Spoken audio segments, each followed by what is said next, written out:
அஸ்ஸலாமு அலைக்கும் வரஹ்மத்துல்லாஹி வபரகாத்துஹு. அல்ஹம்துலில்லாஹி நஹ்மதுஹு வ நஸ்தஈனுஹு வ நஸ்தக்ஃபிருஹு வ நஊது பில்லாஹி மின் ஷுரூரி அன்ஃபுஸினா வ மின் ஸய்யிஆத்தி அஅமாலினா மன் யஹ்திஹில்லாஹு ஃபலா முضில்ல லஹு வ மன் யுضلில்ஹு ஃபலா ஹாதிய லஹு வ அஷ்ஹது அன் லா இலாஹா இல்லல்லாஹு வஹ்தஹு லா ஷரீக லஹு வ அஷ்ஹது அன்ன முஹம்மதன் அப்துஹு வ ரசூலுஹு.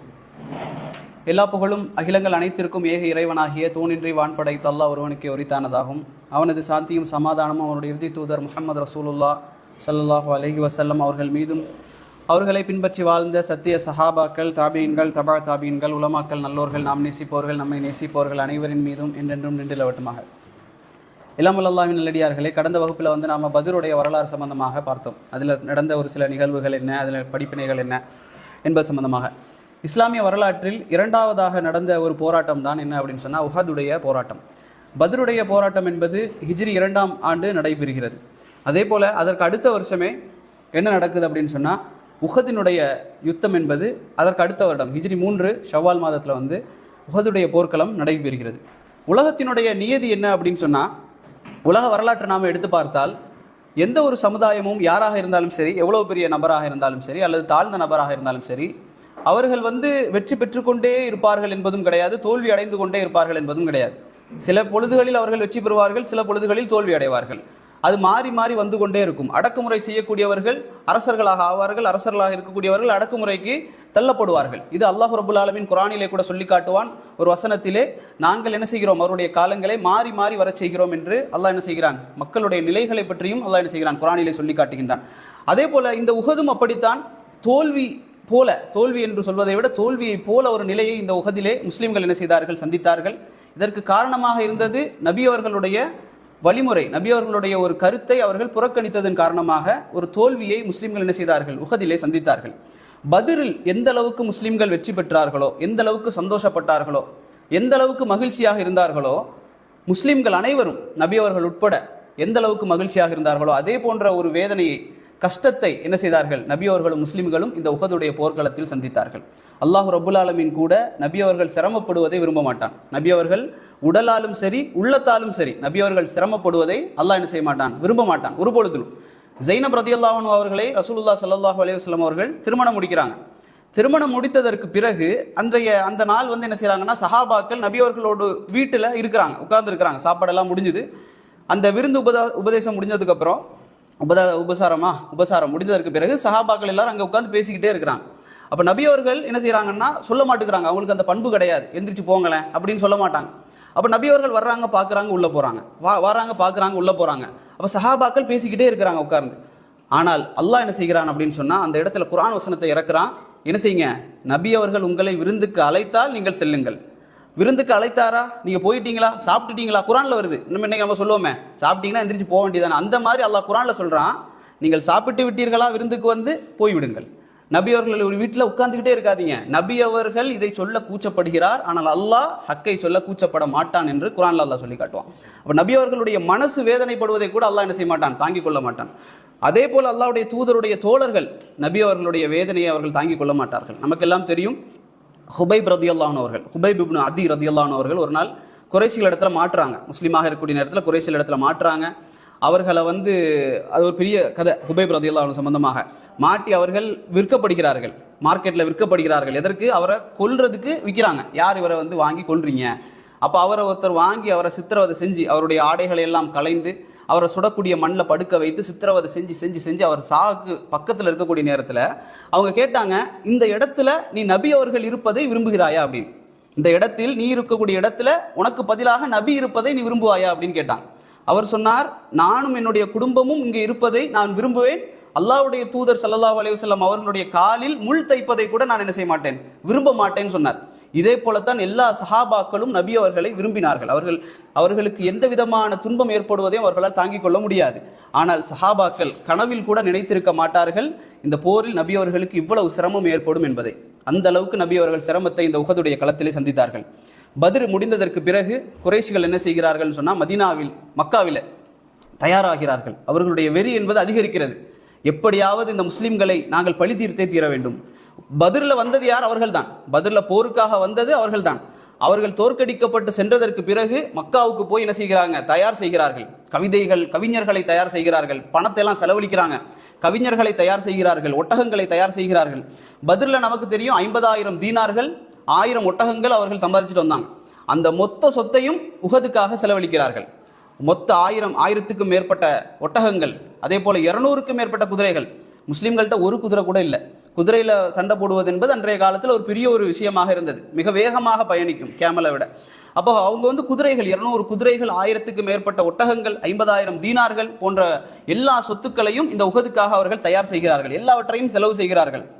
ஒவ்வொருவரும் ஒவ்வொருவரை பழிவாங்க துடித்து கொண்டிருக்கிறார்கள். அதாவது ஒருத்தரை நான் இவரை கொல்லுவேன், நான் இந்த முஸ்லீமை கொல்லுவேன் என்று ஒவ்வொருவரும் என்ன செய்யறாங்க அப்படின்னு சொன்னா பழிவாங்கக்கூடிய நோக்கத்துல என்ன செய்யறாங்க அப்படின்னு சொன்னா கிளம்புறாங்க. அதுல மிக முக்கியமான ஒருத்தர் தான் ஜுபைர் இப்னு முத்தைம் என்று சொல்லக்கூடிய ஒரு மனிதர்.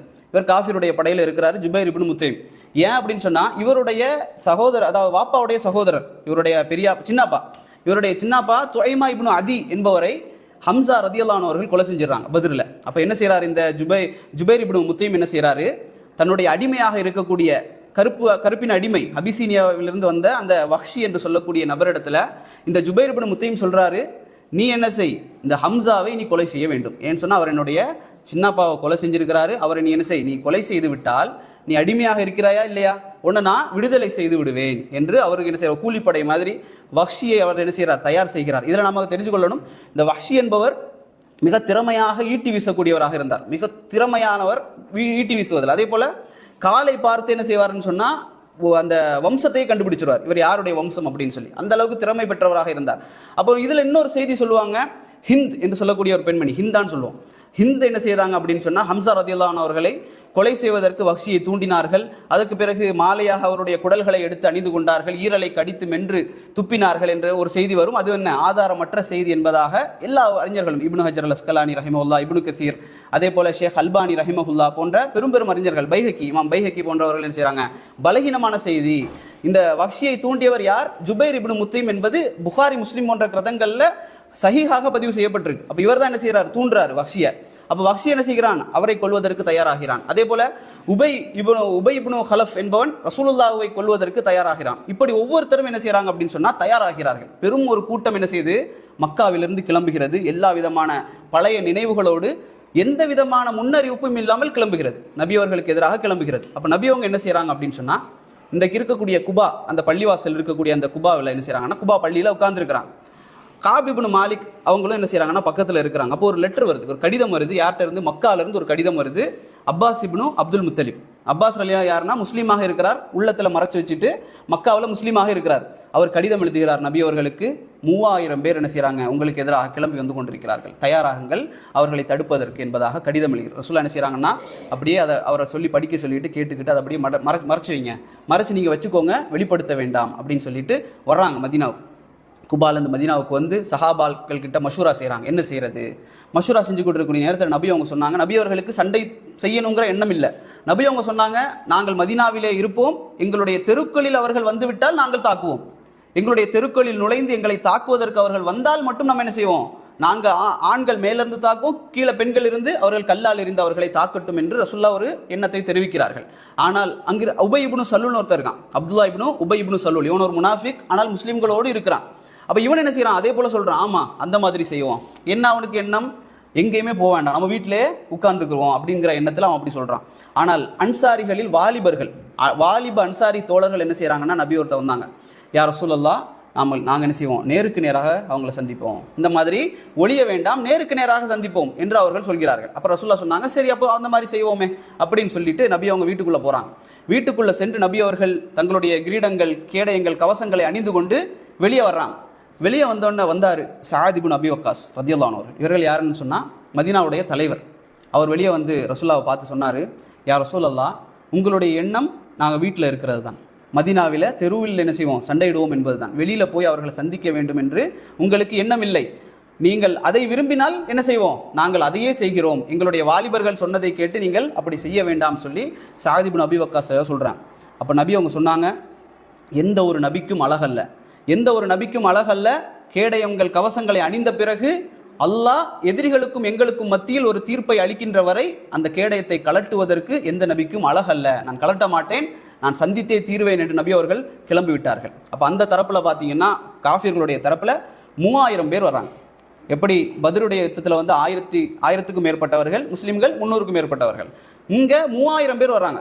அவருடைய படையிலேருந்து 3000 பேர், 200 குதிரைகள், ஏராளமான ஒட்டகங்களோடு வருகிறார்கள். இங்கே எத்தனை பேர் அப்படின்னு சொன்னால் 1000 பேர், 1000 3000 இப்படி முஸ்லீம்கள் தயாராகிறார்கள். அப்போ இப்படி வெளியேறி உஹது வரைக்கும் நபி அவர்கள் என்ன செய்தாங்கன்னு சொன்னால் வந்துட்டாங்க. உஹது வரைக்கும் வந்ததற்கு பிறகு முனாஃபிக்காக இருந்த அந்த அப்துல்லா இப்னு உபை இப்னு சலூல் என்ன செய்கிறான் அப்படின்னு சொன்னால் அவனுடைய முனாஃபிக் தனத்தை என்ன செய்கிறான், வெளிக்காட்டுறான். அவன் என்ன செய்கிறான், நான் சொன்னதை கேட்காமல் முஹம்மது சொன்னதை கேட்டுவிட்டு எல்லாரும் வந்திருக்கிறீங்களா, அப்போ நான் சொன்னதுக்கு என்ன மதிப்பு அப்படின்னு சொல்லி அவனோடு இருந்த ஒரு 300 பேர்களை அழைத்து கொண்டு என்ன செய்கிறான்னு சொன்னால் அந்த களத்திலிருந்து அப்படியே ஓடுறான். ஓடக்கூடிய நேரத்தில் ஒரு சஹாபி வந்தார், அப்துல்லா இப்னு ஹராம் ரதியல்லாஹு அன்ஹு அவர்கள். அவர் சத்தம் போட்டு கூப்பிட்டார், அல்லாஹ்வை குறித்து நான் உங்களுக்கு எச்சரிக்கை செய்கிறேன், நபி அவர்களை கேவலப்படுத்த வேண்டாம். இப்படி வந்து விட்டுட்டு போறீங்களே, ரசூலுல்லாவை விட்டுட்டு போறீங்களே, நீங்க இப்படி கேவலப்படுத்த வேண்டாம் அப்படின்னு சொல்றார். உடனே அவன் சொன்னான், இப்படி நடக்கும் என்று தெரிந்திருந்தால் நாங்கள் வந்திருக்கவே மாட்டோம் அப்படின்றான் முனாஃபிக். அப்போ இவர் சொன்னாரு, அல்லாஹ்வுடைய எதிரிகளே, அல்லாஹ் உங்களை தூரமாக்குவானாக, அல்லாஹ் உங்களை அந்த நபிக்கு எந்த விதமான தேவையும் அற்றவராக ஆக்குவானாக, இந்த நபிக்கு எந்த விதமான தேவையும் அற்றவராக உங்களை அல்லாஹ் ஆக்குவானாக என்று சொல்லி அப்துல்லா இப்னு ஹராம் ரலியல்லாஹு சொல்றாங்க. அப்போ நபி அவர் என்ன செய்கிறாங்கன்னா ஒரு ஷார்ட்கட் எடுக்கிறாங்க, ஒரு குறுக்கு பாதை வழியாக எடுத்து வர்றாங்க உஹதுக்கு சீக்கிரமாக வந்தடைவதற்கு.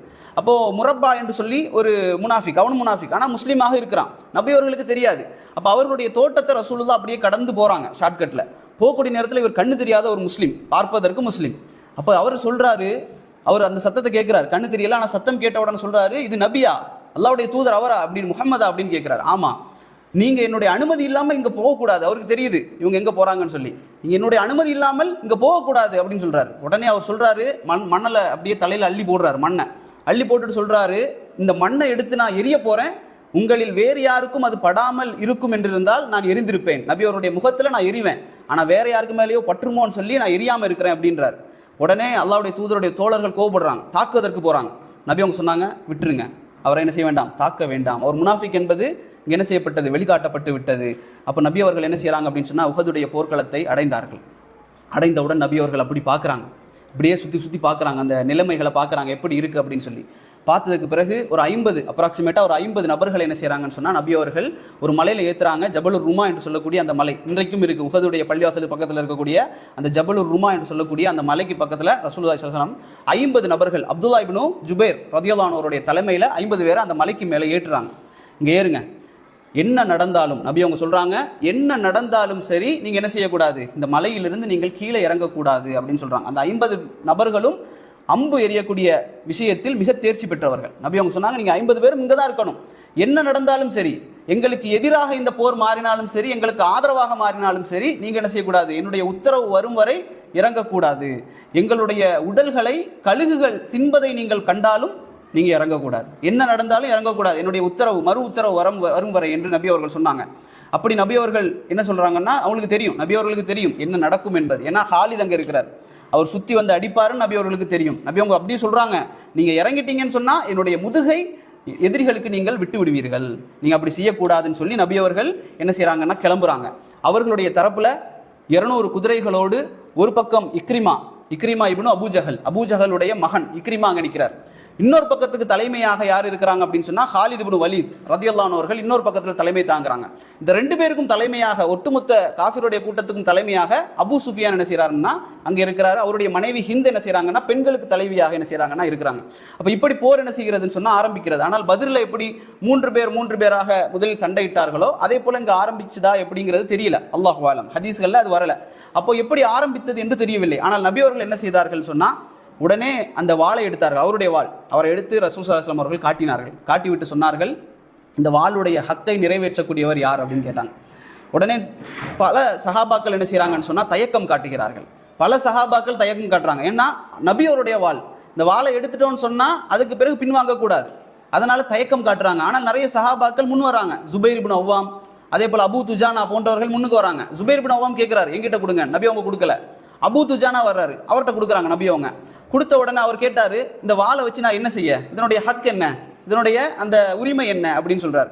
நபி அவங்க சொன்னாங்க, எதிரிகளை நீங்கள் சந்திக்க வேண்டும், எதிரிகள் தோற்கக்கூடிய நேரம் வரை, அவர்கள் வாளை கீழே போடக்கூடிய நேரம் வரை நீங்கள் இதை வைத்து போராட வேண்டும் சொல்லி நபி அவங்க சொல்றாங்க.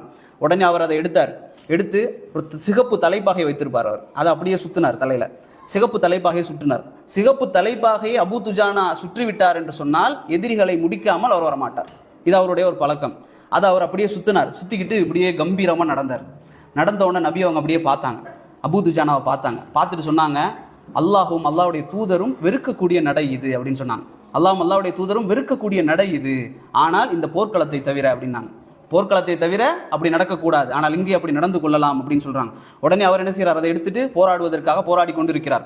அப்போ சுபைர் இப்னு அவ்வாம் ரலியல்லாஹு அன்ஹு அவர்கள் பார்க்கறாங்க, எனக்கு ஏன் நபி அவங்க இந்த வாளை தரல, நான் கேட்டனே தரலையே, இவருக்கு ஏன் கொடுத்தாங்க, அப்ப நான் இவர் என்ன செய்யறாருன்னு பார்ப்போமே அப்படின்னு சொல்லி அவருக்கு பின்னாலேயே போறார். அவர் அபூ துஜானா மிக வேகமாக போரிட்டு கொண்டே இருக்கிறார்.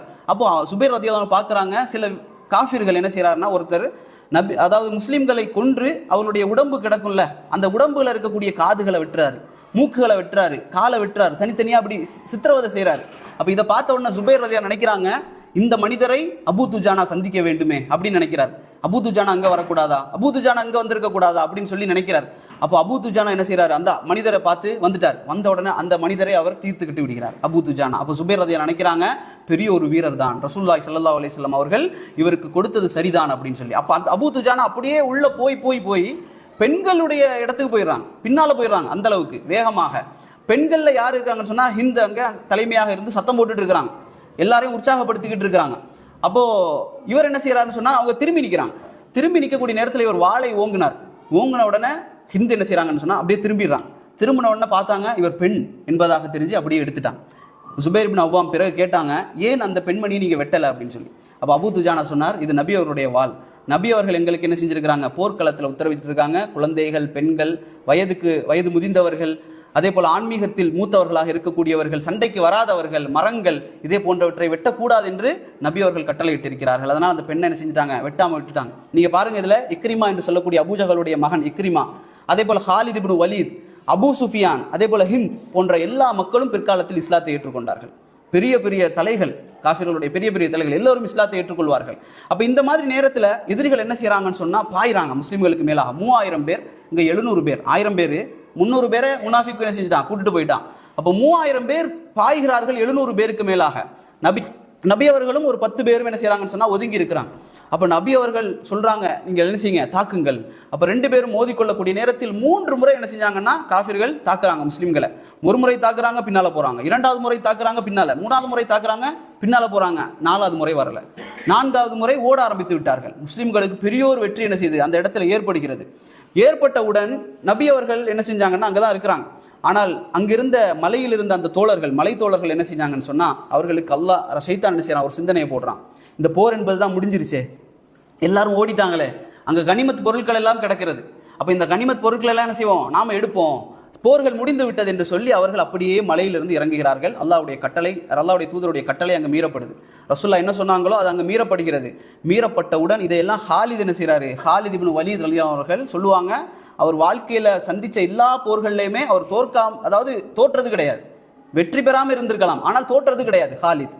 அப்படிப்பட்ட ஒரு மனிதர் ஹாலித் ரலியல்லாஹு அன்ஹு. அவர் காஃபிருடைய படையில இருக்கிறார், மலைக்கு பின்னால. அப்போ அவர் என்ன செய்யறாரு, கூர்மையாக கவனித்துக் கொண்டே இருக்கிறார், என்ன நடக்குது. அப்ப மலையில் இருக்கக்கூடிய அந்த வீரர்கள் அப்படியே இறங்கி போனவுடன் ஹாலித் என்ன செய்யறார், அந்த குதிரை படைகளை அழைத்து கொண்டு நபி அவர்கள் இருக்கக்கூடிய திசைக்கு பின்னால் அப்படியே வந்துட்டார். இங்கேயும் காஃபிர்கள், நடுவுல முஸ்லீம்கள், பின்னாலேயும் காஃபிர்கள். இப்படி வந்ததற்கு பிறகு அவங்க இறங்குறாங்க, இவங்க ஏறுறாங்க. அப்போ முஸ்லீம்கள் என்ன செய்யறாங்கன்னு சொன்னா, முன்னாலேயும் காஃபிர்கள், பின்னாலேயும் காஃபிர்கள். என்ன நடக்குது அப்படிங்கிறது தெரியல, யார் என்று தெரியவில்லை, யாரை வெட்டுவது என்பது தெரியாமல் ஒரு குழப்பமான சூழ்நிலையில் முஸ்லிம்கள் மாட்டிக்கொள்கிறார்கள், சுற்றப்பட்டு விட்டார்கள். அப்ப இந்த நேரத்தில் ஒரு சஹாபி ஹுதைஃபத் இப்னு யமான் ரலியல்லாஹு அவர்கள், அவருடைய வாப்பா யமான் என்ன செய்யறாருன்னு சொன்னா முஸ்லீம், அவர் என்ன செய்யறாருன்னா ஒரு முஸ்லீம் வந்து அவரை கொல்ல வர்றாரு. அப்போ ஹுதைஃபா சொல்றாங்க, அபி என்னுடைய வாப்பா அப்படின்றாரு. ஏன்னா அவர்களுக்கு தெரியல யார் முஸ்லீம் யார் காஃபிர்னு. அப்போ என்னுடைய வாப்பா அப்படின்றாரு. ஆனால் சஹாபாக்கள் என்ன செய்யறாங்கன்னா அவரை கொண்டுறாங்க, காது கேட்கல, சத்தம் கேட்கல, குழப்பம். அப்போ ஹுதைஃபா ரலியல்லாஹு அன்ஹு அவர்கள் சொல்றாங்க, இவர்கள் எப்படிப்பட்ட மக்கள், முன்னால ஒரு ஒட்டகம் பிறருடைய ஒட்டகம் தன்னுடைய தோட்டத்துக்கு தண்ணீர் குடித்து விட்டது அப்படிங்கிறதுக்காக காலமாக சண்டை போட்டுக் கொண்டவர்கள். மன்னிக்கவே மாட்டார்கள் எதையுமே. அப்படிப்பட்ட சஹாபாக்கள்ல ஒருவரான இந்த ஹுதைஃபா ரலியல்லாஹு அன்ஹு அவர்கள் என்ன செய்றாங்க அப்படின்னு சொன்னா, சஹாபாக்களை பார்த்து சொல்றாங்க, கஃபரல்லாஹு லக்கும், அல்லாஹ் உங்களுடைய பாவங்களை மன்னிப்பானாக. கத்தத்து அபி, எங்களுடைய வாப்பாவை கொன்னுட்டீங்களே, அல்லாஹ் உங்களுடைய பாவங்களை மன்னிப்பானாக அப்படின்றாங்க. அப்போ எதிரிகள் என்ன செய்யறாங்க அப்படின்னு சொன்னா, இதை அப்படியே பயன்படுத்தி கொண்டு நபியை அப்படியே சுற்றி விட்டார்கள். நபியை சுற்றி 1000க்கும் மேற்பட்டவர்கள், நபி அவர்களை சுற்றி ஒரு 10 பேர் தான் இருக்கிறாங்க, 1000க்கும் மேற்பட்டவர்கள் நபியை சுற்றி கூடி விட்டார்கள். என்ன நடக்குது அப்படிங்கிறது தெரியல. இந்த நேரத்தில் நபி அவர்களை நோக்கி கற்களும் அம்புகளும் பறந்து வந்து கொண்டே இருக்கிறது. அப்போ முஸ்அப் இப்னு உமைர் என்ன செய்யறாரு அப்படின்னு சொன்னா, அப்படியே பார்க்கிறார், என்ன செய்யறன்னு தெரியல. அப்படியே நபி அவர்களை விட்டு எதிரிகளை திசை திருப்புவதற்கு என்ன செய்யறாருன்னு சொன்னா, இன்னொரு பக்கமாக ஓடி அங்கே நின்று சத்தம் போடுறார், அல்லாஹ் அக்பர் அல்லாஹ் அக்பர்னு சொல்லி சத்தம் போடுறார். சத்தம் போடக்கூடிய நேரத்தில் எதிரிகள் என்ன செய்யறாங்க அப்படின்னு சொன்னா, அப்படியே திரும்புறாங்க, திசையை திருப்பி முஸ்அப் இப்னு உமைரை நோக்கி ஓடுகிறார்கள். ஓடக்கூடிய நேரத்தில் அவருக்கு தெரியும், நாங்கள் என்ன செய்வோம், கொல்லப்படுவோம் அப்படின்னு சொல்லி. அவர்கள் கொல்லப்படுகிறார்கள். முஸ்அப் இப்னு உமைர் அவர் தான் கொடியை வச்சிருந்தார், அவர் கொல்லப்படுகிறார். முதலாவதாக வலது கை வெட்டப்படுகிறது. உடனே என்ன செய்யறாருன்னு சொன்னா, அந்த கொடியை இடது கையில பிடிக்கிறார், இடது கையும் வெட்டப்படுகிறது, அப்படியே நெஞ்சோட தாங்கி பிடிக்கிறார். அதுக்கு பிறகு அவர் அப்படியே வெட்டி சல்லடையாக்கப்படுகிறார். 70க்கும் மேற்பட்ட காயங்கள் முஸ்அப் இப்னு உமைர். அவர் கொல்லப்பட்டவுடன் அவருடைய முகம் எப்படி இருக்கும்னு சொன்னா, நபி அவர்களுடைய முகத்தை போலவே இருக்கும் முஸ்அப் இப்னு உமைருடைய முகம். இதை பார்த்தவுடன் அவர்கள் சொன்னார்கள், முஹம்மதை கொன்று விட்டோம், ரசூலை கொன்று விட்டோம் என்று சொல்லி அவர்கள் என்ன செய்யறாங்கன்னா சத்தம் போடுறாங்க. சத்தம் போட்டவுடன் அலி என்ன செய்யறாருன்னு சொன்னா, அந்த கொடியை எடுக்கிறார். அவர் இறந்த உடனே அலி ரலியல்லாஹு அன்ஹு கொடியை எடுத்துறாங்க.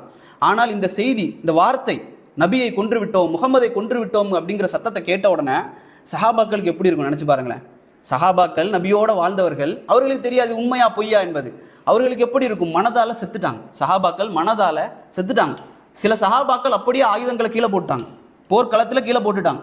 சிலர் என்ன செஞ்சுட்டாங்கன்னா அழுறாங்க, கீழே உட்கார்ந்துட்டாங்க. அப்படியே கீழே உட்கார்ந்து என்ன செய்யறாங்கன்னா சஹாபாக்கள் அழ ஆரம்பிச்சு விட்டார்கள், நபி அவர்கள் மரணித்து விட்டார்கள் அப்படின்னு சொல்லி. இந்த நேரத்தில் உத்பா இப்னு அபி வக்காஸ் என்று சொல்லக்கூடியவன் ஒரு கல்லை எடுத்து நபி அவர்களுக்கு மேலாக எறிகிறான். ரசூல் ஸல்லல்லாஹு அலைஹி வஸல்லம் அவருடைய வாயில படுது. அது வாயில பட்டு அந்த பல் என்ன செய்யுது அப்படின்னு சொன்னா, நபி அவருடைய பல் அப்படியே உடைஞ்சு விழுது, ரத்தம் அப்படியே வடியுது, நாடியில் அடி விழுது. அப்போ நபி அவர்கள் தொடர்ந்து அப்படியே குறி வைக்கப்படுகிறார்கள். அப்போ நபி ஸல்லல்லாஹு அலைஹி வஸல்லம் அவர்கள் நின்று அப்படியே பார்க்குறாங்க. தல்ஹா வந்தார், தல்ஹா இப்னு உபைதுல்லா, தல்ஹத் இப்னு உபைதுல்லா ரலியல்லாஹு அன்ஹு வந்து முன்னுக்கு நிற்கிறாங்க, முதுகுகளை காட்டி கொண்டு நிற்கிறாங்க. அப்போ சொல்றாங்க, நபி அவர்களே எனக்கு பின்னால நில்லுங்க, எனக்கு முன்னால நில்லுங்க, எனக்கு என்னுடைய முதுகு என்ன செய்யும், உங்களுக்கு கேடயமாக இருக்கும் சொல்லி தல்ஹா ரலியல்லாஹு அன்ஹு அவர்கள் முன்னுக்கு நிற்கிறாங்க. எந்தவித கவசமும் எந்த விதமான ஆயுதம் எதுவுமே இல்லை. அப்போ ஒரு வாள் என்ன செய்யுதுன்னு சொன்னா அப்படியே வெட்ட வருது நபி அவர்களை. தல்ஹா ரலியல்லாஹு தடுக்கிறாங்க. ஆனால் தடுப்பையும் தாண்டி நபி அவர்களுடைய கேடயத்தில் வந்து அதை வெட்டு விடுது. இப்படி கல்லும் வெட்டும் விழக்கூடிய நேரத்தில் நபி அவர்களுடைய கேடயம் அந்த முள் என்ன செய்யுதுன்னு சொன்னா அப்படியே முகத்தை அப்படியே தச்சுக்கிட்டு உள்ள போகுது. அந்த கேடயத்தினுடைய முற்கள் நபியவருடைய முகத்தை அப்படியே தச்சு உள்ள போய் சிக்கிடுது. சிக்கி வெளியெடுக்க முடியல. நபி அவர்கள் வெளியெடுக்க பார்க்குறாங்க, முடியல. ரத்தம் அப்படியே வடிஞ்சுக்கிட்டே இருக்கு. நபி அவர்கள் அப்படியே இப்படி தொடச்சிட்டு இருக்காங்க. ரத்தம் வடிஞ்சுக்கிட்டே இருக்கு, தொடச்சிக்கிட்டே இருக்கிறாங்க. அப்போ நபி அவர்களுடைய அந்த கன்னத்தில் உள்ள ஏற்கக்கூடிய அந்த கேடயத்தை எடுப்பதற்கு ஆள் தேவை. அப்போ சஹாபி ஒருத்தர் வர்றார், அபூபக்கர் என்ன செய்யறாரு, எடுக்கிறதுக்கு போறார். அப்போ இன்னொரு சஹாபி கேட்கிறாரு, எனக்கு அந்த வாய்ப்பை கொடுங்க அப்படின்னு சொல்லி. அவர் என்ன செய்யறாருன்னா கடிச்சு எடுக்கிறார். அதை கடிச்சு வெளியே எடுக்கிறாரு. ஒரு பல் அப்படியே கலண்டு விழுது. இன்னொரு பக்கத்தில் கடிச்சு எடுக்கிறாரு, அங்கே இன்னொரு பல்லு கலண்டு விழுது. ரசூல் ஸல்லல்லாஹு அலைஹி வஸல்லம் அவர்களுக்கு முகத்தில் முழுக்க ரத்தம் அப்படியே வலிஞ்சுக்கிட்டே இருக்கு. ரசூல் ஸல்லல்லாஹு அலைஹி வஸல்லம் அவர்கள் தொடச்சிக்கிட்டு சொன்னாங்க, ஒரு நபி அவர் சுவனத்தை நோக்கி உங்களுக்கு அழைப்பு கொடுத்து கொண்டிருக்கக்கூடிய நேரத்தில் அவருடைய முகத்தில் ரத்தம் ஓட்டக்கூடிய சமுதாயம் எப்படி வெற்றி பெறும் அப்படின்னு சொல்லி கேட்கிறார் ரசூலுல்லாஹ். ஒரு நபியுடைய முகத்தில் ரத்தத்தை ஓட்டி விட்டு நீங்கள் வெற்றி பெறக்கூடிய சமுதாயமாக எப்படி ஆவீர்கள் அப்படின்னு கேட்கிறான். உடனே அல்லாஹ் என்ன செய்யறான்னு சொன்னா வசனம் இறக்குறான், இதை பற்றி பேசுவதற்கு உங்களுக்கு தகுதி இல்லை. நபியிடத்தில் அல்லாஹ் சொல்றான், வசனத்தில் சொல்றான், இதை நீங்கள் தீர்மானிக்க கூடாது. யாருக்கு வெற்றியை கொடுக்க வேண்டும், யாருக்கு தோல்வியை கொடுக்க வேண்டும் என்பது அல்லாஹ்வுடைய தீர்மானம். நீங்கள் அதை பற்றி பேசக்கூடாது என்று சொல்லி அல்லாஹ் குர்ஆனிலே வசனத்தை இறக்குகிறான். அப்போ நபி அவர்கள் இப்படி தொடச்சிக்கிட்டே இருக்கக்கூடிய நேரத்தில் அளவுக்கு அதிகமாக ரத்தம் வருகிறது. ஃபாத்திமா ரலியல்லாஹு அன்ஹா அவர்கள் என்ன செய்யறாங்கன்னு சொன்னா அதை எடுத்து உடைக்கிறாங்க. ஸாலிப் இப்னு ஸஅத் என்பவர் இதை அறிவிக்கிறார். அவர்கிட்ட கேட்குறாங்க, அந்த சமயத்தில் எப்படி இருந்தது அந்த நேரம் அப்படின்னு சொல்லி. அவர் சொன்னார், நபி அவருடைய ரத்தம் முகம் முழுக்க அப்படியே பரவி இருந்தது. அவருடைய மகள் ஃபாத்திமா என்ன செய்யறாங்கன்னு சொன்னா வந்தாங்க, வந்து தொடச்சிக்கிட்டே இருக்கிறாங்க. வாப்பாவுடைய முகத்தில் ரத்தம் வருகிறத துடைக்கிறாங்க. அலி ரலியல்லாஹு அன்ஹு துடைக்கிறாங்க. ஃபாத்திமா அழுறாங்க, நபி அவருடைய முகத்தில் ரத்தம் வருதே அப்படின்னு சொல்லி. தொடச்சு பார்க்குறாங்க, நிற்கல. அலி ரலியல்லாஹு ஒரு தண்ணி எடுத்துட்டு வராங்க. தண்ணி எடுத்துட்டு வந்து நபி அவரோட இடத்துல கொடுக்குறாங்க, அதை குடிங்க அப்படின்னு சொல்லி. நபி அவங்க சொல்றாங்க, நாத்தம் அடிக்குது, என்னால் குடிக்க முடியல. தலையில ஊற்றி கொள்றாங்க, ஆனாலும் ரத்தம் நிற்கல. ரத்தம் நிற்காத போது நபி அவங்க அப்படியே பார்க்குறாங்க, கீழே ஒரு பாயோ அல்லது ஒரு காய்ந்த துண்டோ கிடக்குது, அதை எடுத்து எரிங்க அப்படின்றாங்க. அதை எடுத்து சாம்பலாக்குங்க. அதை சாம்பலாக்கி அந்த சாம்பலை எடுத்து நபி அவங்க முகத்தில் அப்படியே தேய்க்கிறாங்க. தேய்ச்ச உடனே அந்த ரத்தம் அப்படியே நின்று விடுகிறது. அப்போ நபி அவர்கள் அட்டி மேலே அட்டி விழுந்துக்கிட்டே இருக்கு. நபி அவர்களுக்கு நடக்கக்கூட முடியலை, நிற்க முடியல. அப்படியே சாயிறாங்க, அப்படியே உட்கார்றாங்க நபி அவர்கள். அதுக்கு பிறகு நபி அவங்க எந்திரிக்கிறாங்க. எந்திரிச்சு நின்றுட்டு நடக்க முற்படுறாங்க. ஒரு குழி, அந்த குழியில விழ போறாங்க நபி அவங்க. சஹாபாக்கள் அப்படியே தாங்குறாங்க நபி அவர்களை. தாங்கி அப்படியே நபி அவர்களுக்கு இவ்வளவு சிரமம் ஏற்படும் சொல்லி அவர்கள் வாழ்க்கையிலையும் நினைச்சது கிடையாது. அந்த அளவுக்கு நபி அவர்களுக்கு சிரமம். எட்டி எட்டி பார்க்குறாங்க என்ன நடக்குது அப்படின்னு சொல்லி எட்டி எட்டி பார்க்குறாங்க. தல்ஹா சொல்றாரு, எட்டி பார்க்காதீங்க யார சொல்லலாம், யா நபி அல்லாஹ், நீங்க எட்டி பார்க்காதீங்க. நீங்கள் எட்டி பார்க்கக்கூடிய நேரத்தில் உங்களை அறியாமல் ஒரு அம்பு என்ன செய்து விடும், உங்களை தைத்து விடும். நான் உங்களுக்காக என்ன செய்கிறேன், கேடயமாக நிற்கிறேன் சொல்லி தல்ஹா என்ன செய்யறாரு, நபி அவரிடத்துல சொல்றாரு. நபி அவங்க சொன்னாங்க, ஒரு நடமாடக்கூடிய ஷஹீதை நீங்கள் பார்க்க வேண்டுமா, தல்ஹாவை பார்த்து கொள்ளுங்கள் அப்படின்றாங்க. நடமாடக்கூடிய ஷஹீத், அவர் உயிர் வாழ்ந்தார் உஹதுக்கு பிறகும். உயிரோடு இருக்கக்கூடிய ஒரு ஷஹீதை பார்க்க வேண்டுமா, தல்ஹாவை பாருங்கள் அப்படின்னு சொன்னாங்க. அபூபக்கர் ரலியல்லாஹு சொல்லுவாங்க, உஹத் என்ற ஒரு நாள் இருக்கிறது என்று சொன்னால் அந்த நாள் முழுவதுமே தல்ஹாக்குரியது தான் அப்படின்னு சொல்லுவாங்க. அந்த அளவுக்கு நபி அவர்கள் என்ன செய்யறாங்க அப்படின்னு சொன்னா பாதுகாத்தார்கள். ஆனால் நபி அவர்கள் உயிரோடு இருக்கிறார்கள் என்ற செய்தி ஒரு சில பேருக்கு தான் தெரியும். வேறு எல்லோரும் என்ன நினைத்தார்கள், நபி அவர்கள் மரணித்து விட்டார்கள். அதனால் நபி அவர்களை சுத்தி ஒரு 1-2 பேர் தான் மாறி மாறி மாறி இருக்கிறாங்க.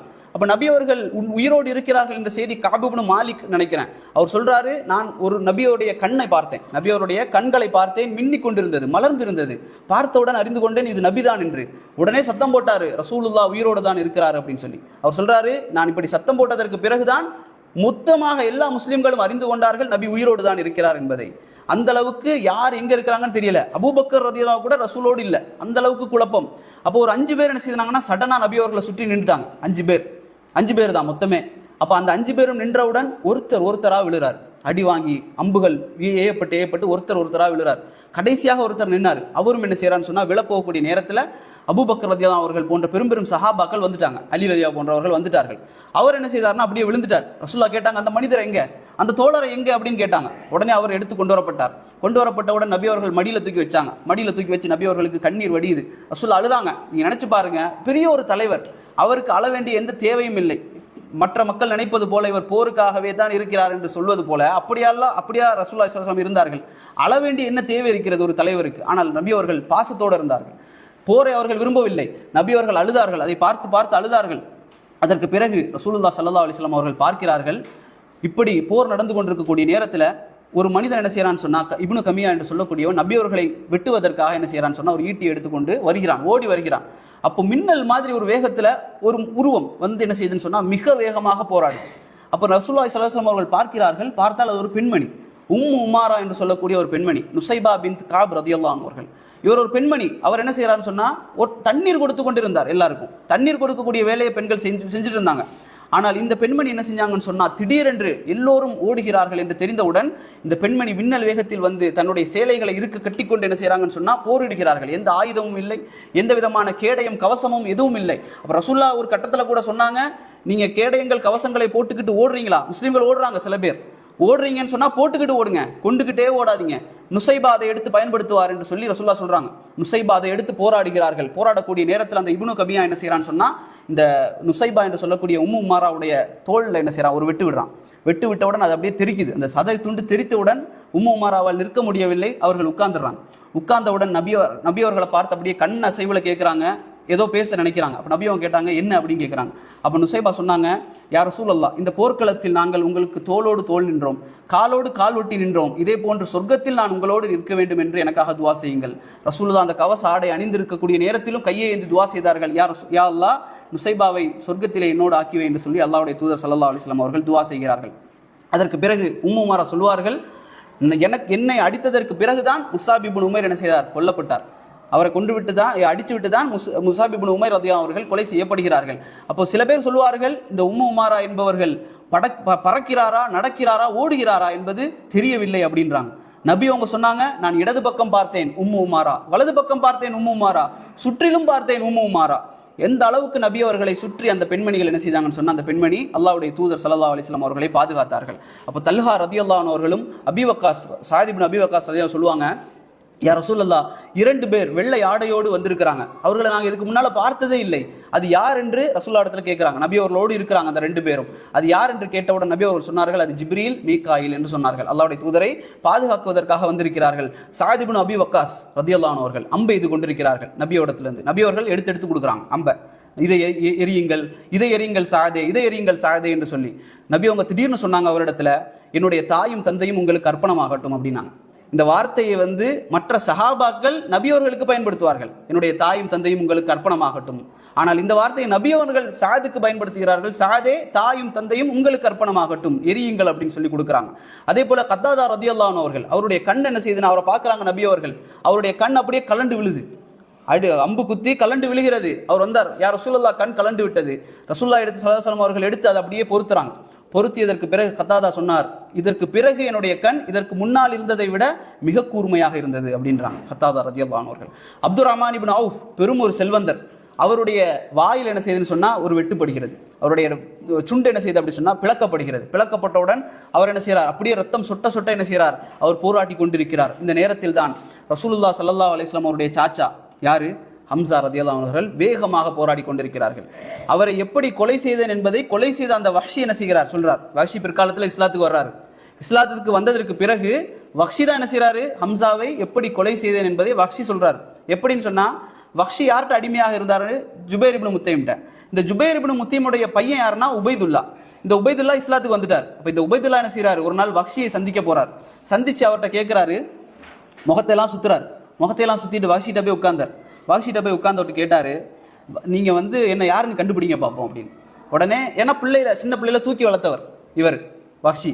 அப்போ என்ன கண்டுபிடிங்கன்னு சொன்ன உடனே வஹ்ஷி சொன்னார், காலை காட்டுங்க அப்படின்னு. காலை பார்த்தவுடன் சொன்னார், நீங்க ஜுபைருடைய பையன் தானே, உபைதுல்லா தானே அப்படின்னு கேட்கிறார்.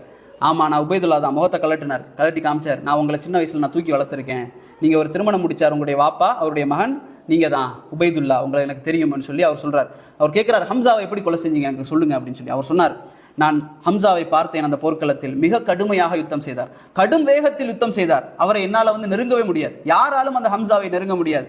நான் என்ன செய்தேன், ஒரு கல்லாக அப்படியே மறைந்து போனேன், ஒவ்வொரு மரமாக மறைந்து போனேன், ஒரு ஈட்டி வைத்திருந்தேன், மிக கூர்மையான ஈட்டி, அதை அப்படியே கூர்மையாக்கி கொண்டே மறைந்து போனேன். ஒரு வாய்ப்பு கிடைத்தது, ஹம்சா திரும்பி நின்றார். நான் அந்த அம்பை என்ன செய்தேன், குறிவைத்து ஏவினேன். அது அவருடைய முதுகை குற்றி அது என்ன செய்தது அப்படின்னு சொன்னா, அந்த அடி வயிறு கொப்புளுக்கு கீழாக மர்மஸ்தானம் வழியாக 2 கால்களுக்கு வழியாக அது வெளியேறி நின்றது. உடனே அவர் கொல்லப்பட்டு விட்டார் என்பது எனக்கு தெரியும். அவர் என்ன செய்யறாரா, திரும்புறார். ஹம்சா திரும்பி அவரை பார்த்தார். அவர் சொன்னார், அவர் என்ன பார்த்தார், என்னை கொல்வதற்காக அவர் வந்தார், நடந்து வரும்போதே மயங்கி விழுந்து விட்டார். இவரை கொன்றவுடன் நான் என்ன செய்துட்டேன் அப்படின்னு சொன்னா, என்னுடைய கூடாரத்தில் போய் அமர்ந்து கொண்டேன். என்னுடைய பணி என்பது இதுதான், ஹம்சாவை கொல்ல வேண்டும் என்பது மட்டும்தான். எனக்கு எதற்காக, நான் அடிமையாக இருந்தேன், என்னை விடுதலை செய்வதற்கு அது ஒரு பொருளாக இருந்தது, அதற்காகத்தான் நான் செய்தேனே தவிர நான் வேறு எதையும் செய்யவில்லை அப்படின்னு சொல்லி வஹ்ஷி சொல்றார். அதுக்கு பிறகு ரசூல் ஸல்லல்லாஹு அலைஹி வஸல்லம் அவர்கள் அவரை சந்திக்கிறாங்க கடைசியில, ஹம்சா ரலியல்லாஹு அவர்களை.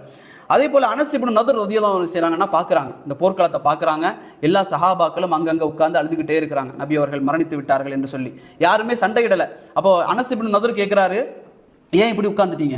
அவங்க சொல்றாங்க, நபி மௌத்தாகிட்டார், எங்களுடைய தூதர் மௌத்தாகிட்டார், இதற்கு பிறகு என்ன செய்ய? அவர் சொல்றாரு, நபி மௌத்தானால் நீங்களும் அதே போன்று மௌத்தாகுங்கள், நபி எப்படி மரணித்தாரோ அப்படி நீங்கள் மரணியுங்கள் அப்படின்னு சொல்லி அனஸ் இப்னு நதர் என்ன செய்யறாருன்னு சொன்னா, அப்படியே எதிரிகளுடைய படைக்கு உள்ள ஓடுறாரு. அவருக்கு தெரியும் நாங்கள் என்ன செய்வோம், கொல்லப்பட்டு விடுவோம் தெரியும், அந்த அளவுக்கு மிக மோசமான ஒரு யுத்தம். அப்போ சஅத் இப்னு அபி வக்காஸ் என்ன செய்யறாருன்னு சொன்னா பார்த்துடுறாரு. பார்த்தோன்னு கேட்கிறாரு, எங்க போறீங்க அப்படின்னு கேட்கிறாரு. எங்க போறீங்க? அவர் சொன்னாரு, சொர்க்கத்தினுடைய வாடையை உஹதினுடைய அடிவாரத்தில் நான் நுகர்கிறேன் அப்படின்னு சொன்னார். அவருடைய எண்ணம் எப்படியாவது நபி அவர்களுடைய இந்த உம்மத்தை பாதுகாக்க வேண்டும், அந்த எதிரிகளை விட்டு இவர்களை பாதுகாக்க வேண்டும் என்ற அந்த இதில் என்ன செய்யறாங்கன்னு சொன்னா ஓடுறாங்க. ஓடக்கூடிய நேரத்தில் அவர்கள் என்ன செய்யப்படுகிறார்கள், சல்லடையாக்கப்படுகிறார்கள். 70க்கும் மேற்பட்ட வெட்டுகள் அவருடைய உடல் முழுவதும். கடைசியில் அவருடைய உடல் எடுக்கப்படுகிறது.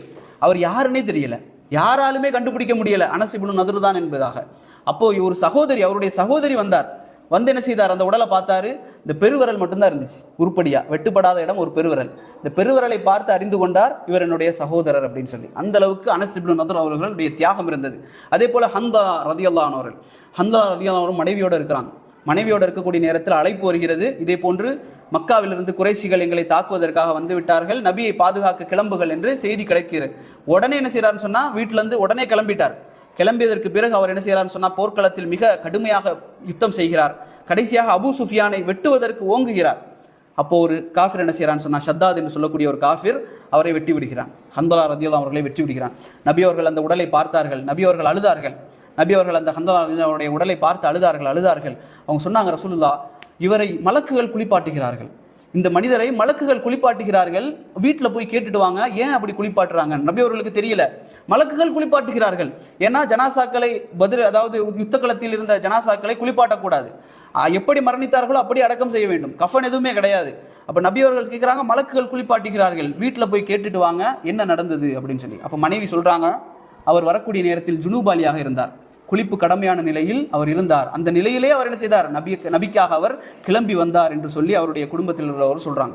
அதே போல உபை இப்னு கலஃப், நபி அவர்களை கொல்ல வந்த அந்த மனிதன் உபை இப்னு கலஃப் என்ன செய்யறான்னு சொன்னா, நபியை நோக்கி ஓடி வரான். நபி என்ன செய்தாங்கன்னு சொன்னா, ஒரு ஈட்டி எடுத்தாங்க, எடுத்து ஏதாங்க. எய்தவுடன் அந்த ஈட்டி என்ன செய்யுன்னு சொன்னா, லேசாக அந்த கழுத்தில் என்ன செய்யுது, வெட்டிக்கிட்டு போகுது. லேசா சின்ன ஒரு காயம் வெட்டிக்கிட்டு போகுது. உடனே பயந்துட்டார் உபை இப்னு கலஃப், பயந்துட்டார். பயந்து திரும்பி ஓடுறாரு காஃபிர்களுடைய படையில. ஓடி சொல்றாரு, முகம்மது என்னை கொன்று விட்டார், முகம்மது என்னை கொன்று விட்டார் சொல்லி ஓடுறாரு. அவங்க கேட்கறாங்க, இது ஒரு சின்ன காயம், இதற்கு ஏன் இவ்வளவு ஆத்திரம், இதற்கு ஏன் இவ்வளவு பயம், ஒன்றுமே இல்லை, இது குணமாகிவிடும், 2 நாள்ல குணமாயிரும் சொல்றாங்க. ஆனால் அவர் பயந்து கொண்டே இருக்கிறார். அவர் சொல்றாரு, முன்னாடி ஒரு காலத்தில் காபாவில் இருக்கக்கூடிய நேரத்தில் முகமது ரசூலுல்லாஹ் ஸல்லல்லாஹு அலைஹி வஸல்லம் அவர்களை நான் சித்திரவதை செஞ்சேன், குடும்பப்படுத்திக்கிட்டு இருந்தேன். அப்ப ரசூலுல்லாஹ் சொன்னாங்க, நான் உன்னை கொல்லுவேன்னு சொன்னாங்க. அவர் என் மீது துப்பி இருந்தால் கூட நான் செத்திருப்பேன்னு சொல்றாரு. அவர் என் மீது, முகமது என் மீது துப்பி இருந்தால் கூட நான் செத்திருப்பேன் ஏன்னு சொன்னா, நபி அவர்கள் ஒரு வார்த்தையை சொன்னா அது உண்மையாக இருக்கும் என்று சொல்லி ஒரு காஃபிர் என்ன செய்யறான், நம்புறான். அப்ப என்ன செய்யறாரு, அதுக்கு பிறகு அவன் போகக்கூடிய நேரத்தில் நோய் வந்து செத்து போயிடுறான். அந்த அளவுக்கு நபி அவருடைய வார்த்தை என்பது உண்மையாக இருந்தது. ரசூல் ஸல்லல்லாஹு அலைஹி வஸல்லம் அவர்கள் இந்த போர்கள் இப்படி ஒவ்வொருத்தரும் ஒவ்வொரு விதமாக இருக்கக்கூடிய நேரத்தில் நபி அவர்கள் போர் முடிந்ததற்கு பிறகு சஅத் இப்னு ரபி எங்கே என்று கேட்கிறார்கள். சஅத் இப்னு ரபியை பார்த்து வாருங்கள் அப்படின்னு சொல்லி. அப்போ ஒரு சஹாபி என்ன செய்யறாருன்னு சொன்னா, சஅத் இப்னு ரபியை பார்ப்பதற்காக போகிறார். போகக்கூடிய நேரத்தில் அங்கே போய் பார்க்குறாரு, அவர் குற்றுயிரும் கொலையுருமா இருக்கிறார். அப்போ இவர் கேட்குறாரு, நபி அவர்கள் நீங்கள் எப்படி எந்த நிலையில் இருக்கிறீர்கள் என்று சொல்லி என்னை பார்த்து வர எங்களை அனுப்பினார்கள் அப்படின்னு சொல்லி. அவர் சொன்னார், போங்க நபியோரிடத்தில் போய் சொல்லுங்கள், நான் இறந்தவர்களில் உள்ளவனாக இருக்கிறேன் என்று சொல்லுங்கள், நான் இறந்து விட்டேன் என்று சொல்லுங்கள். அதே போல நபியவர்களுக்கு என்னுடைய சலாத்தை எத்தி வையுங்கள், அல்லாஹ் உங்களுக்கு நற்கூலி வழங்குவானாக என்பதையும் சொல்லுங்கள். அவர் சொன்னார், அன்சாரிகளே மதினாவாசிகளே, நபியை நீங்கள் பார்த்து கொள்ளுங்கள் என்று சொல்லிவிட்டே அவர் மரணித்து விடுகிறார். அதற்கு பிறகு ஒரு காலத்தில் ஒரு பெண்மணி என்ன செய்யறான்னு சொன்னா, ஒரு குழந்தையை கொண்டு போறாங்க. குழந்தையை கொண்டு போகக்கூடிய நேரத்தில் நபி அவங்க கேட்டாங்க, இது யாருடைய குழந்தை அப்படின்னு சொல்லி. அவங்க சொன்னாங்க, சஅத் இப்னு ரபியுடைய குழந்தை. நபி அவங்க அழுதுட்டாங்க. சஅத் இப்னு ரபியுடைய குழந்தை, நபி அவங்க அழுதுட்டாங்க. அதுக்கு பிறகு நபி அவர்கள் என்ன செய்யறாங்கன்னு சொன்னா, ஒரு மலைக்கு மேலே ஏறிட்டாங்க. இன்னைக்கு அந்த கேவ் இருக்கு, அந்த மலைக்கு மேலே ஏறி நபி அவங்க என்ன செஞ்சுட்டாங்கன்னு சொன்னா, ஒளிஞ்சு இருக்கிறாங்க, படையிலிருந்து விலகி ஒளிஞ்சிருக்கிறாங்க. அப்போ காஃபிர்கள் என்ன செய்யறாங்கன்னு சொன்னா, அப்படியே வெற்றி பெற்ற அந்த சந்தோஷத்தில் இருக்கிறார்கள். அப்போ அபூ சுஃபியான் வர்றாரு, வந்து அந்த மலைக்கு மேலே ஏறி கேட்டாரு, சொன்னாரு, ஹுபல் உயர்ந்து விட்டது, அவருடைய சிலை ஹுபல் உயர்ந்து விட்டது அப்படின்னு சொல்றாரு. அப்போ அங்க யாரெல்லாம் இருக்கிறாங்கன்னா, உமர் இருக்கிறாரு, ரசூல்லா இருக்கிறாங்க. அப்போ இவருக்கு தெரியல யாரெல்லாம் இருக்கிறாங்கன்னு சொல்லி, ஏன்னா நபி அவர்கள் எல்லாரும் செத்துட்டாங்கன்னு நினைச்சிட்டு இருக்கிறார். ஹுபல் உயர்ந்து விட்டது அப்படின்றார். அப்போ உமர் ரலியல்லாஹு உள்ள இருந்து பதில் சொல்றாங்க, ரசூலுல்லாஹ் சொல்றாங்க, நீங்க பதில் சொல்லுங்க, அவருக்கு அல்லாஹ் தான் உயர்ந்தவன் என்று பதில் சொல்லுங்கள். உமர் சொன்னார், அல்லாஹ் தான் உயர்ந்தவன் என்று சொல்றார். அவர் சொல்றாரு, நீங்கள் எல்லோரும் செத்து விட்டீர்கள் அப்படின்னு சொல்றாரு. அப்ப இவங்க சொல்றாங்க, உமர் சொல்றாங்க, எங்களில் செத்தவர்கள் எல்லோரும் சுவனத்தில் இருக்கிறார்கள், உங்களில் மரணித்தவர்கள் எல்லோரும் நரகத்தில் இருக்கிறார்கள் அப்படின்னு பதில் சொல்றாங்க. அதே போல அவர் சொல்றாரு, எங்களுக்கு உஸ்ஸா இருக்கிறது, உஸ்ஸான்னு சொல்லி சில உஸ்ஸா இருக்கிறது அப்படின்னு. நபி அவங்க சொன்னாங்க, பதில் சொல்லுங்க உமரே. உமர் சொன்னாங்க, அல்லாஹு மௌலானா, எங்களுக்கு அல்லாஹ் தான் என்ன பொறுப்பாளனாக இருக்கிறான், உங்களுக்கு எந்த பொறுப்பாளனும் கிடையாது, உங்களுக்கு மௌலானா என்பது கிடையாது அப்படின்றாங்க. அவர் கேட்கிறாரு, முகம்மது உயிரோடு இருக்கிறாரா அப்படின்னு. ரசூலுல்லாஹ் சொன்னாங்க, அமைதியா இருங்க, பதில் சொல்ல வேண்டாம். அவர் அப்படி இருக்கிறார். உமர் உயிரோடு இருக்கிறாரா, அபூபக்கர் உயிரோடு இருக்கிறாரா? அவர் சொன்னாங்க, ரசூலுல்லாஹ் சொன்னாங்க, பதில் சொல்ல வேண்டாம். அப்புறம் கேட்டார், உமர் உயிரோடு இருக்கிறாரா? உமருக்கு பொறுக்கல. அபூ சுஃபியான் மறுபடியும் கேட்கிறாரு, எல்லாரும் செத்துட்டீங்க, யாரும் உயிரோடு இல்லை, இருந்திருந்தால் எனக்கு பதில் சொல்லி இருப்பீர்கள். அப்போ உமருக்கு கோவம் வந்துருச்சு. உமர் அதை சொன்னாங்க, அல்லாஹ்வுடைய எதிரியே பொய் சொல்கிறாய், ரசூல் ஸல்லல்லாஹு அலைஹி வஸல்லம் அவர்கள் நீ சொல்வதை கேட்டுக்கொண்டிருக்கிறார் அப்படின்னு சொல்லி பதில் சொன்னாங்க. உடனே இவருக்கு வந்து பொறுக்கலை, அபூ சுஃபியான் பொறுக்கலை. பிற்காலத்தில் இஸ்லாத்துக்கு வர்றாரு. பொறுக்காம அவர் சொன்னாரு, அடுத்த வருஷம் பத்ர்ல சந்திப்போம் அப்படின்றாரு. விடமாட்டோம், அடுத்த வருஷம் பத்ர்ல சந்திப்போம் அப்படின்னு சொல்றாரு. ரசூலுல்லாஹ் சொன்னாங்க, இதுக்கும் பதில் சொல்லுங்க, நாங்களும் சந்திப்போம் என்பதாக. இவங்க பதில் சொன்னாங்க, சந்திப்போம், நீங்க எப்படி இப்போ சந்திக்கணும்னு சொல்றீங்களோ அதே போல நாங்களும் பதிலில் வந்து உங்களை சந்திப்போம் என்று சொல்லி நபி அவர்கள் பதில் சொன்னார்கள். அதற்கு பிறகு நபி அவர்கள் எல்லா ஜனாசாக்களையும் தேடுகிறார்கள், அடக்கம் செய்கிறார்கள். ரசூலுல்லாஹ் சொன்னாங்க, குர்ஆனை நன்கு அறிந்தவர்கள், குர்ஆனை கற்றவர்களை முற்படுத்துங்கள் அடக்குவதற்கு. குர்ஆனுக்கு கொடுக்கக்கூடிய கண்ணியத்தை பாருங்க. குர்ஆனை கற்றவர்களை முற்படுத்துங்கள், அவர்கள் எல்லாம் முதல்ல அடக்குங்க. அதுக்கு பிறகு பார்க்குறாங்க அம்ர் ரதியல்லாஹு அவர்கள், அதே போல அப்துல்லா ரதியல்லாஹு அவர்கள், 2 பேரும் நண்பர்கள். நபி அவங்க சொன்னாங்க, இந்த 2 பேரும் நண்பர்களாக இருப்பதை நான் பார்த்திருக்கிறேன், 2 பேரையும் சேர்த்து அடக்குங்கன்றாங்க. அந்த 2 பேரும் சேர்த்து அடக்கப்பட்டார்கள். அதற்கு பிறகு முஸாப் இப்னு உமைர் ரலியல்லாஹு அவர்கள் அவருடைய இதை பார்க்குறாங்க, ஜனாசாவை பார்க்குறாங்க. அதை எடுத்து கஃபன் பண்ணுறாங்க. முஸாப் இப்னு உமைரை பற்றி நமக்கு தெரியும், முதல் தாயி, மதீனாவுக்கு அனுப்பப்பட்ட முதல் தாயி. இவரை பற்றி சொல்லணும்னா, இவர் ரசூலுல்லாஹ் சொல்லுவாங்க, இவரை போல ஒரு செல்வந்தரை நான் பார்த்தது கிடையாது. அந்த அளவுக்கு முஸாப் மிக செல்வந்தர். அவர் அந்த மார்க்கெட் சூக்கில் நடந்து போனால் அவர் போய் பல மணி நேரத்துக்கு பிறகும் மக்கள் அறிந்து கொள்வார்கள் முஸாப் இங்கு கடந்து போயிருக்கிறார். அந்த அளவுக்கு நறுமணத்தை பூசக்கூடியவர், மிக விலை உயர்ந்த நறுமணத்தை பூசக்கூடியவர், மிகப்பெரிய பணக்காரர். நபி அவங்களே சொல்றாங்க, இவரை போல பணக்காரர் நான் கண்டதில்லை முஸாப். அந்த முஸாபுக்கு கஃபன் இடுகிறார்கள். ஆனால் கஃபன் இடுகிறார்கள், தலையை மூடுகிறார்கள், கால் தெரிகிறது. காலை மூடுகிறார்கள், தலை தெரிகிறது. கஃபன் இல்லை, கஃபன் பத்தலை. அந்த அளவுக்கு தான் துணி இருக்கிறது முஸாபுக்காக. ரசூலுல்லாஹி ஸல்லல்லாஹு அலைஹி வஸல்லம் அவர்கள் அழுதார்கள், அவருடைய நிலையை நினைத்து அழுதார்கள். அதற்கு பிறகு தலையை மூடுகிறார்கள், காலை என்ன செய்கிறாங்க, இலைகளை வைத்து மூடி அவரை அடக்கம் செய்கிறார்கள் ரசூல் ஸல்லல்லாஹு அலைஹி வஸல்லம் அவர்கள். அந்த அளவுக்கு முஸாப் ரலியல்லாஹு அவர்கள் அங்கே என்ன செஞ்சாங்கன்னு சொன்னால், அப்துர் ரஹ்மான் இப்னு அவுஃப் கூட பிற்காலத்தில் என்ன செஞ்சாங்கன்னு சொன்னால் கவலைப்பட்டாங்க. அப்துர் ரஹ்மான் இப்னு அவுஃப் உயிர் வாழ்ந்தாங்க, பெரிய ஒரு ஆட்சி பொறுப்பில் இருந்தாங்க. அப்போ அவருக்கு முன்பாக இந்த சாதனங்கள் கொண்டு வரப்படுது. ரமலானுடைய நேரத்தில் அந்த மக்ரிபுடைய இஃப்தார் கொண்டு வரப்படக்கூடிய நேரத்தில் அவர் அழுதார். என்ன சொன்னார், எங்களுடைய நன்மைகள் எல்லாம் இந்த உலகத்தில் கொடுக்கப்பட்டு விட்டதோ என்று நாங்கள் அஞ்சுகிறோம் சொன்னாங்க. எங்களோடு இருந்த முஸாப் மரணித்து விட்டார், அவருக்கு சொர்க்கத்தில் அல்லாஹ் கூலியை கொடுப்பான். ஆனால் எங்களுக்கு இந்த நன்மைகள் எல்லாம் இந்த உலகத்திலேயே முற்படுத்தப்பட்டு விட்டதோ, எங்களுக்கு எல்லாம் கிடைக்குது என்பதாக அவர்கள் அழுதார்கள். அதே போல ஜாபிர் இப்னு அப்துல்லா, அவருடைய வாப்பா அப்துல்லாவை இறந்துட்டார். அவருடைய முகத்தை திறந்து பார்க்கிறாரு மூடுறாரு, திறந்து பார்க்கிறாரு மூடுறாரு, அழுதுகிட்டே இருக்கிறாரு. அப்போ எல்லா சஹாபாக்களும் வந்தாங்க, அழாதீங்க அழாதீங்க அழாதீங்க அப்படின்றாங்க. அப்போ நபி அவங்க வந்தாங்க. அவருக்கு தெரியும் இவருக்கு 9 சகோதரி. அந்த ஜாபிர் இப்னு அப்துல்லாவுக்கு 9 சகோதரிகள் இருந்தார்கள். அந்த 9 சகோதரிகளையும் இவர் தான் பார்க்கணும். வாப்பாவுடைய கட்டளை அது. 9 எனக்கு 9 பிள்ளைங்க இருக்கு, பொம்பளை பிள்ளை, 9 பொம்பளை பிள்ளை நீ பார்த்துக்கோ அப்படின்னு சொல்லி அவர் சொல்லிட்டு தான் இந்த களத்துக்கு வந்தார். அதை நினைச்சு ஜாபிர் அழுறாங்க, என்ன செய்யறதுன்னு தெரியல. பிற்காலத்தில் கூட தன்னை விட வயதான ஒரு பெண்மணி என்ன செஞ்சாங்கன்னு சொன்னா ஜாபிர் திருமணம் முடிச்சாங்க. ரசூலுல்லாஹ் கூட சொல்லுவாங்க, இந்த பாரக்கல்லாஹு லக்க பாரக் அலைக்க என்பது இவருக்கு சொல்லப்பட்டது. ஏன்னு சொன்னால் அது தங்களுடைய தங்கச்சிமார்கள் சகோதரிகளை பார்க்கணும்னு சொல்லியே வயசானவங்களை திருமணம் முடிச்சாங்க. ஏன்னு சொன்னால் இளமையானவர்களை திருமணம் முடிச்சா அவங்க எல்லாரையும் பார்க்க முடியாது என்பதாக இந்த ஜாபிர் என்ன செய்தார், திருமணம் முடித்தார். அவர் அழுது கொண்டிருக்கிறார். ஹம்சா ரலியல்லாஹு அன்ஹு அவர்கள் அவரை தேடி நபி அவங்க போகிறாங்க. அவங்களுக்கு தெரியாது யார் யார் கொல்லப்பட்டாங்கன்னு சொல்லி. ஹம்சா ரலியல்லாஹு அவர் தேடி போகிறாங்க. ரசூல் ஸல்லல்லாஹு அலைஹி வஸல்லம் அவர்கள் ஹம்சாவுடைய உடலை பார்த்தார்கள், பெருமூச்சு விட்டாங்க. ரசூல் ஸல்லல்லாஹு அலைஹி வஸல்லம் அவர்கள் அப்படியே ஒரு பெருமூச்சு விட்டாங்க. பெருமூச்சு விட்டு சொன்னாங்க, சஃபியா அவருடைய சகோதரி சஃபியா மட்டும் வேதனைப்படுவார் என்று இல்லாமல் இருந்திருந்தால் இந்த உடலை கொண்டு போய் நான் அப்படியே வெளியே போட்டிருப்பேன்.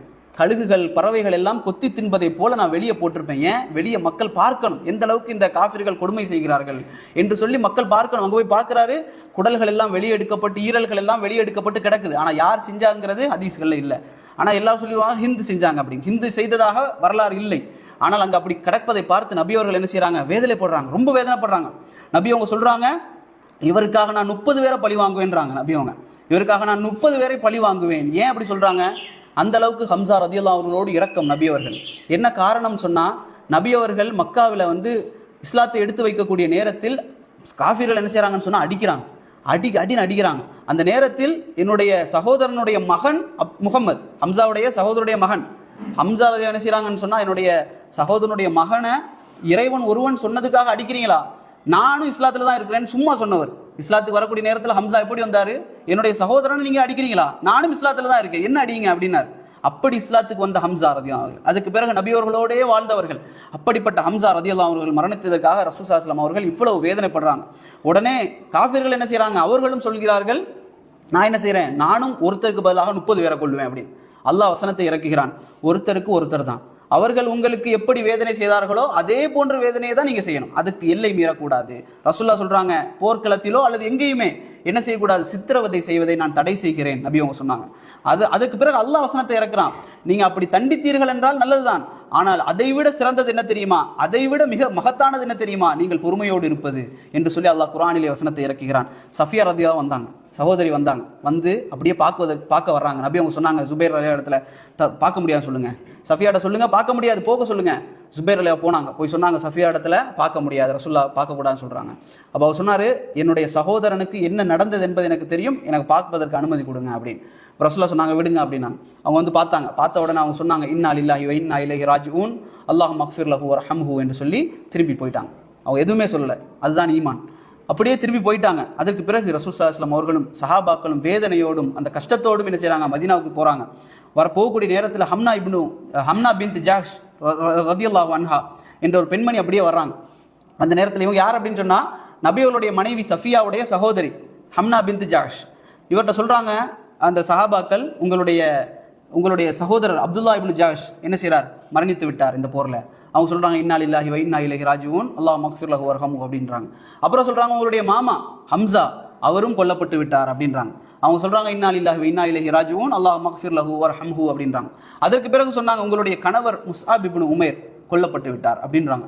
கண்ணீர் விட்டு அழுதுட்டாங்க, சத்தம் போட்டு அழுதவுடன் ரசூல் ஸல்லல்லாஹு அலைஹி வஸல்லம் அவர்கள் சொன்னார்கள், கணவனுக்கு மனைவி இடத்தில் இருக்கக்கூடிய ஒரு அந்தஸ்து என்பது இருக்கத்தான் செய்கிறது அப்படின்றாங்க. அதற்கு பிறகு ரசூல் ஸல்லல்லாஹு அலைஹி வஸல்லம் அவர்கள் மதீனாவுக்கு போய் பார்க்குறாங்க, எல்லா வீடுகளிலும் அழுகை சத்தம். அப்போ ரசூலுல்லாஹ் சொல்கிறாங்க, எல்லாத்தையும் பார்க்குறாங்க நபி அவர்கள், எவ்வளோ கஷ்டமாக இருக்கும் ஒரு தலைவராக. அப்போ நபி அவங்க சொல்கிறாங்க, ஹம்சாவுக்காக அழக்கூடியவர் யாருன்னு கேட்குறாங்க. ஏன்னா ஹம்சாவுக்கு பிள்ளைகள் அங்கே இல்லை. அப்போ ஹம்சாவுக்காக அழக்கூடியவர்கள் யார் அப்படின்னு சொல்லி நபி அவங்க கேட்குறாங்க. உடனே அன்சாரிகளுக்கு பொறுக்கலை. அன்சாரிகளில் சில பெண்கள் என்ன செய்கிறாங்கன்னு சொன்னால் பள்ளிவாசலுக்கு வந்து அழுறாங்க. அவருடைய சாச்சாவுக்காக, ரசூலுல்லாஹ்வுடைய சாச்சாவுக்காக என்ன செய்கிறாங்கன்னு சொன்னால் அழுறாங்க. நபி அவங்க சொன்னாங்க, அன்சாரிகளே, இந்த தேத்தக்கூடியவர்களில் நீங்கள் சிறந்தவர்கள், மனசில் தைரியத்தை கொடுக்கக்கூடியவர்களில் நீங்கள் சிறந்தவர்கள், ஆனால் அழ வேண்டாம் போங்க அப்படின்றாங்க. அந்த அளவுக்கு ரசூல் ஸல்லல்லாஹு அலைஹி வஸல்லம் அவர்கள் என்ன செய்தாங்கன்னு சொன்னால் இந்த உஹது போர்க்களத்தில் பெரிய ஒரு இழப்பை சந்தித்தார்கள். அவங்க சொல்லுவாங்க, முஸ்லீம்களில் 70 பேர் இந்த போர்க்களத்தில் கொல்லப்பட்டார்கள், குறைஷிகளில் 20க்கும் மேற்பட்டவர்கள் தான் இந்த போர்க்களத்தில் கொல்லப்பட்டார்கள். அதற்கு பிறகு ரசூல் ஸல்லல்லாஹு அலைஹி வஸல்லம் அவர்கள் அதற்கு பிறகு என்ன செய்தாங்கன்னா, அதுக்கு பிறகு தொடருது. ஆனால் நாங்கள் இதில் விளங்கிக் கொள்ள வேண்டிய விஷயம் என்னவென்று சொன்னால், ஒரே ஒரு நபி அவருடைய கட்டளை, இந்த போருக்கான மிகப்பெரிய ஒரு இதே என்ன அப்படின்னு சொன்னால், படிப்பினை என்ன அப்படின்னு சொன்னால், நபி அவர்களுடைய ஒரே ஒரு கட்டளையை மீறியதற்காக ஒட்டுமொத்த முஸ்லீம் சமுதாயமும் ஏதோ ஒரு 1-2 பேர், அதாவது 50 பேர் போனதில் 40 பேர் இறங்கி போயிட்டாங்க, 10 பேர் நின்னாங்க, இந்த 10 பேரும் கொல்லப்பட்டார்கள். ஆனால் இந்த 40 பேர், 700 பேர்களில் 40 பேர் இந்த கட்டளையை மீறியதற்காக ஒட்டுமொத்த முஸ்லீம் உம்மத்தும் என்ன செய்தது அப்படின்னு சொன்னால் வேதனையை சந்தித்தது. அதனால் நாங்கள் நினைக்கக்கூடாது, நாங்கள் செய்யக்கூடிய தவறுகளுக்காக, நாங்கள் செய்யக்கூடிய ஹராம்களுக்காக, அல்லாஹ்வுடைய தூதருடைய பேச்சை நாங்கள் கேட்காமல் இருப்பதற்காக எங்களுக்கு கூட வேதனை வரும் என்பதை நாங்கள் நினைச்சது கிடையாது. ஆனால் எங்களுடைய பாவங்கள் ஒட்டுமொத்த முஸ்லீம் சமுதாயத்திற்கும் வரக்கூடிய ஒரு பிரச்சனையாக இருக்கும் என்பதை இந்த உஹதுடைய களம் எங்களுக்கு படிப்பனையாக சொல்லித் தருகிறது. அல்லாஹ் ரப்புல் ஆலமீன் இந்த சஹாபாக்களுக்கு சொர்க்கத்திலே மிக உயர்ந்த அந்தஸ்தை கொடுப்பானாக. எங்களையும் எங்களுடைய குடும்பத்தாரையும் அல்லாஹ்வுடைய தூதரோடும் அவருடைய தோழர்களோடும் இந்த சொர்க்கத்திலே அல்லாஹ் எங்களை ஒன்று சேர்ப்பானாக. எதை கேட்டோம் அதை பின்பற்றக்கூடிய மக்களாக அல்லாஹ் ரப்புல் ஆலமீன் என்னையும் உங்களையும் ஆக்கிடுவானாக. ஹாதா மா இந்தி வல் இல்மு இந்தல்லாஹ் வ கூலு கௌலி ஹாதா வஸ்தக்ஃபிருல்லாஹி வ லக்கும். அஸ்ஸலாமு அலைக்கும் வரஹ்மத்துல்லாஹி.